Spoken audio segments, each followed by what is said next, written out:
Hello, good morning student. पिछली बार अपन जो plasma membrane के मॉडल्स हैं सारे वो पढ़ चुके थे। कुछ बच्चों के द्वारा क्वेश्चन किए गए थे कि भाई सर ये हमको समझ में नहीं आया, तो मैं वापस आज ये दोहरा रहा हूँ। एक एक करके मेम्ब्रेन के जितने भी मॉडल्स हैं, जो आपको 4 मॉडल है आपके अंदर, Overton model, Danielli and Davson model और यूनिट मेम्ब्रेन मॉडल रॉबर्टसन के द्वारा दिया गया, और चौथा है फ्लूइड मोज़ेक मॉडल जो कि सिंगर और निकोलसन के द्वारा दिया गया। तो आज इसकी अपन शुरुआत करते हैं। पहला जो कुछ हाइपोथेसिस दी गई, मतलब पहले ये देखा गया कि भाई किस प्रकार का मेम्ब्रेन का स्ट्रक्चर जो प्लाज्मा झिल्ली है, कोशिका की झिल्ली है, वो कैसी हो सकती है। तो सामान्य अपन जानकारी देखें, the detail structure of the plasma membrane, तो इसका विस्तृत जो अध्ययन है कोशिका झिल्ली का, वो अध्ययन तभी संभव हो पाया जब इलेक्ट्रॉन माइक्रोस्कोप का आविष्कार हुआ। उससे पहले जब जो सूक्ष्मदर्शी थी उसके अंदर इतनी क्षमता नहीं थी कि प्लाज्मा मेम्ब्रेन के स्ट्रक्चर को, आकार को, उसके अंदर कितने क्या क्या मॉलिक्यूल्स है और प्लाज्मा मेम्ब्रेन किसकी बनी हुई है उसका पता लग सके। तो जो इलेक्ट्रॉन माइक्रोस्कोप है उसके आविष्कार के पश्चात ही प्लाज्मा झिल्ली का जो विस्तृत अध्ययन है वो संभव हो पाया। Therefore, the all experiments conducted before the invention of electron microscope only be provide indirect evidence। तो जो जितने भी जो प्रायोगिक जो अध्ययन हुए हैं, एक्सपेरिमेंट हुए हैं इसके अध्ययन के लिए, प्लाज्मा झिल्ली के लिए, वो सिर्फ इनडायरेक्ट एविडेंस देते हैं कि भाई कोशिका के चारों ओर एक प्रकार की झिल्ली है जो कोशिका द्रव्य को घेरे हुए। इसके अलावा इससे ज़्यादा उसके मॉलिक्यूलर स्ट्रक्चर के बारे में इतना पता नहीं था। The existence of plasma membrane can be understood by the following points. तो उसकी उपस्थिति को इन मुख्य बिंदुओं से अपन समझ सकते हैं। The existence of plasma membrane in plant cell can be provided by the plasmolysis of plant cell in hypertonic solution. तो हाइपरटोनिक सॉल्यूशन किसको कहते हैं पहले ये समझना पड़ेगा, और प्लाज्मोलाइसिस क्या होता है। जीव द्रव्य का संकुचन हो जाता है। हाइपरटोनिक सॉल्यूशन मतलब ऐसा विलयन, ठीक है ना, ऐसा विलयन जिसके अंदर अपन कहें जो कंसेंट्रेशन है, सॉल्यूट की मात्रा है, वो ज्यादा है।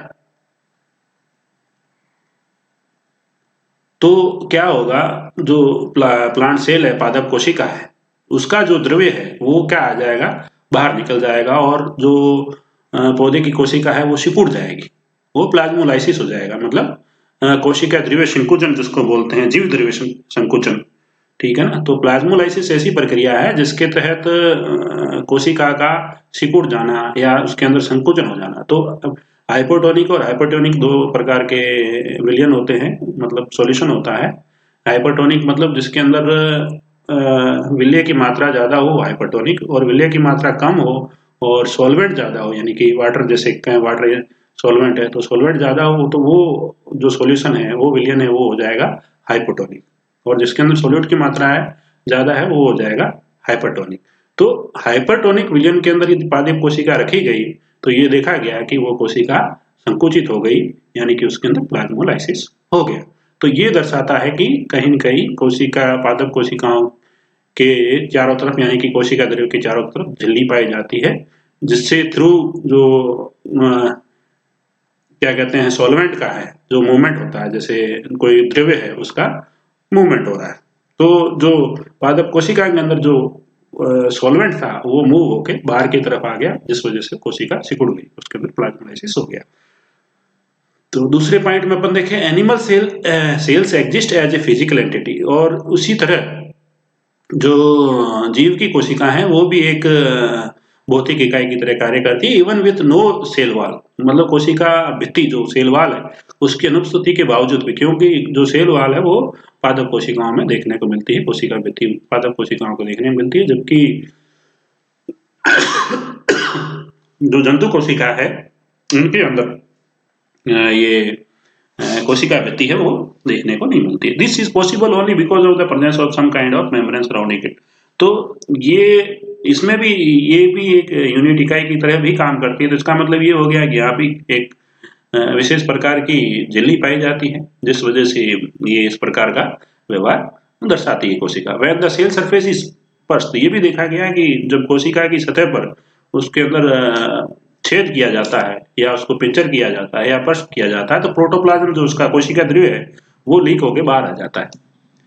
From this it can be concluded that इस इन वजहों से जो ये देखे गए एक्सपेरिमेंट प्रयोग करके ऐसा देखा गया तो इन वजह से ये ज्ञात हो पाया कि from this can be included the leakage is because मतलब जो बाहर निकल रहा है कोशिका द्रव वो किसकी वजह से, जो सराउंडिंग मेम्ब्रेन है उसके चारों तरफ जो झिल्ली पाई जाती थी उसको पंचर करने की वजह से प्रोटोप्लाज्म कोशिका से बाहर आ रहा है।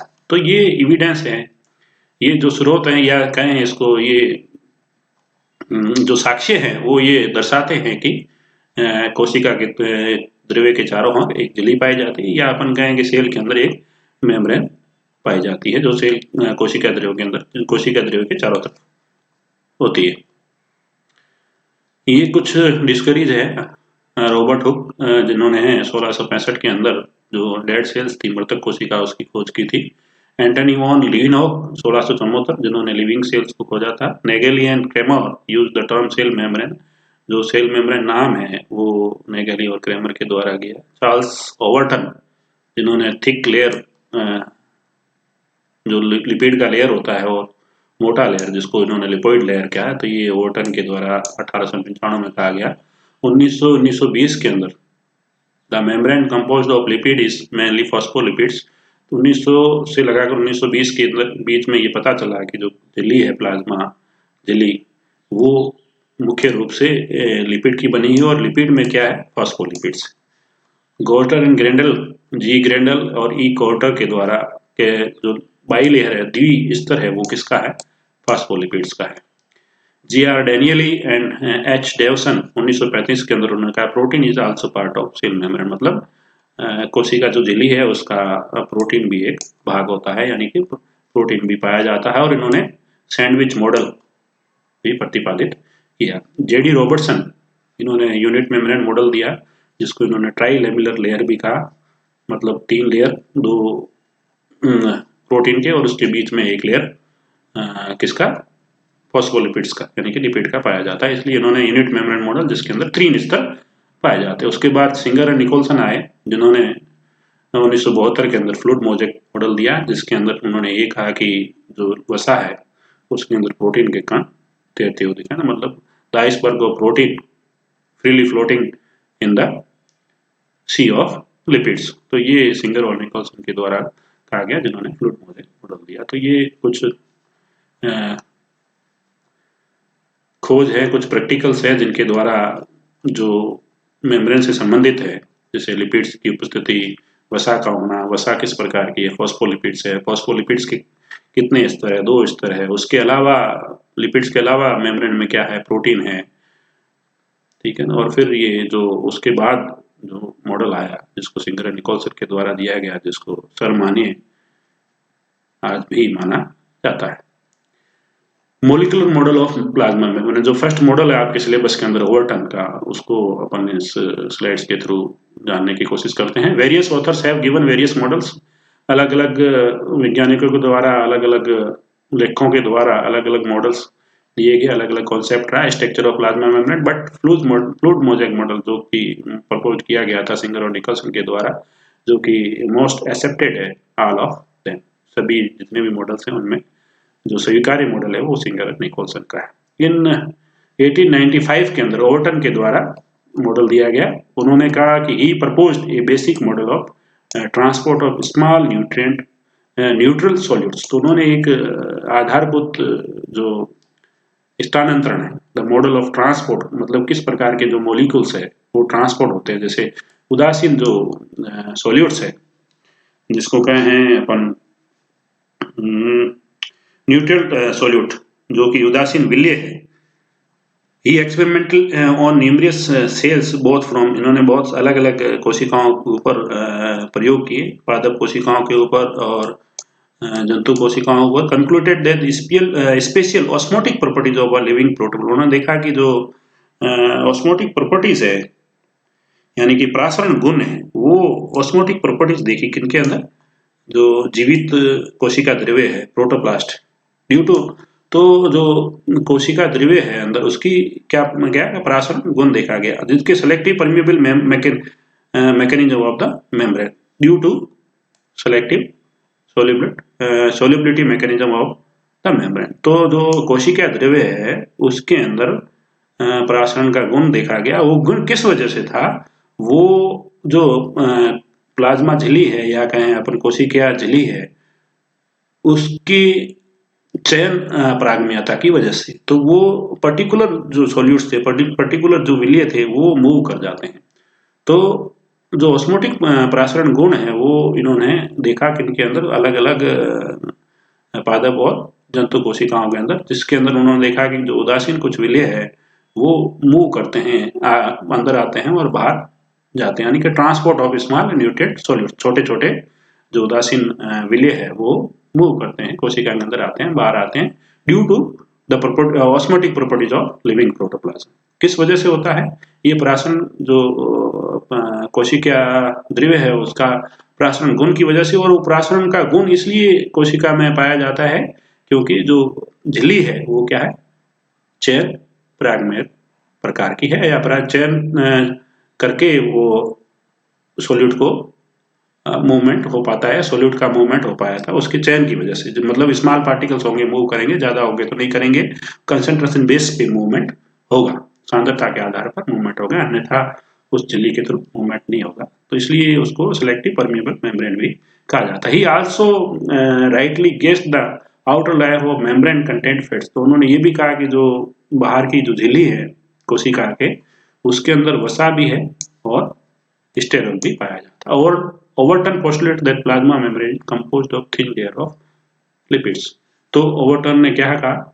उन्होंने ये कहा कि जो प्लाज्मा झिल्ली है वो एक पतले वसा के स्तर की बनी हुई। तो ये ओवरटन के द्वारा जो मॉडल दिया गया उसके अंदर ये कहा गया। और उन्होंने किस आधार पे ये हाइपोथेसिस दी कि भाई प्लाज्मा झिल्ली ऐसी हो सकती है? तो वो परासरण के गुण के आधार पर जीव पादप और जीव जंतुओं की दोनों की कोशिकाओं के अंदर ये गुण उन्होंने देखा।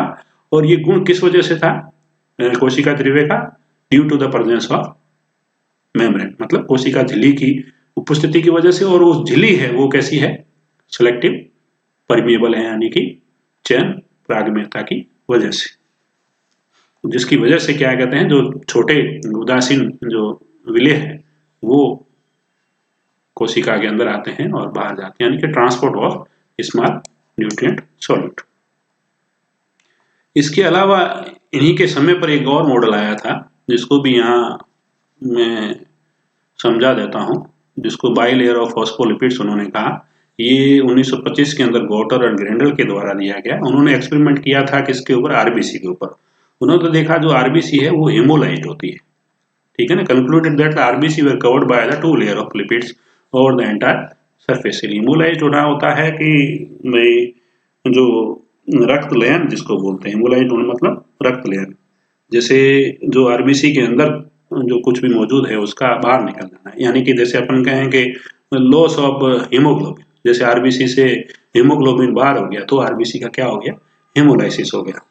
तो उन्होंने ये आरबीसी को हेमोलाइसिस होते हुए देखा।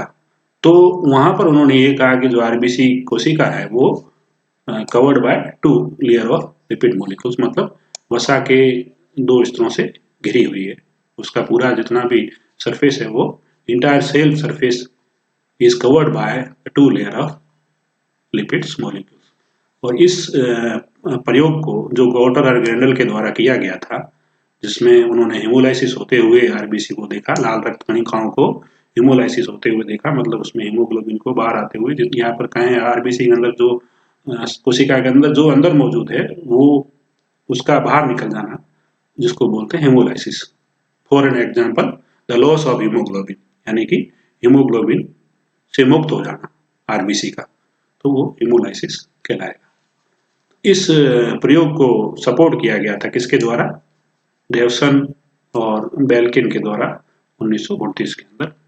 और ये मड एंड मड 1931 दोनों ने ये जो गॉटर और ग्रेंडल का जो एक्सपेरिमेंट है कि जो फॉस्फोलिपिड्स के 2 स्तर झिल्ली में पाए जाते हैं, जो यहाँ पर आपको देखने को मिलेंगे। ये एक स्तर, ये दूसरा स्तर। इसको बाई लेयर फॉस्फोलिपिड्स लेयर कहा गया, जिसमें इसका जो हेड रीजन होता है उसको पोलर रीजन कहा जाता है, और जो इसका टेल रीजन होता है उसको नॉन पोलर ग्रुप कहा जाता है। और ये मॉडल गॉर्डर एंड ग्रेंडल के द्वारा 1925 के अंदर दिया गया। Thank you. इस तरह से हो सकता शायद ये आपको जो ओवर्टन का मॉडल है और जो उसकी हाइपोथेसिस है, हाइपोथेसिस मतलब उनकी सोच किस आधार पे उन्होंने ये कहा कि ये कोशिका के चारों तरफ एक झिल्ली पाई जाती है, या अपन ये कहें कि जो कोशिका द्रव्य है वो किसी न किसी एक विशेष झिल्ली से घिरा हुआ है। Thank you.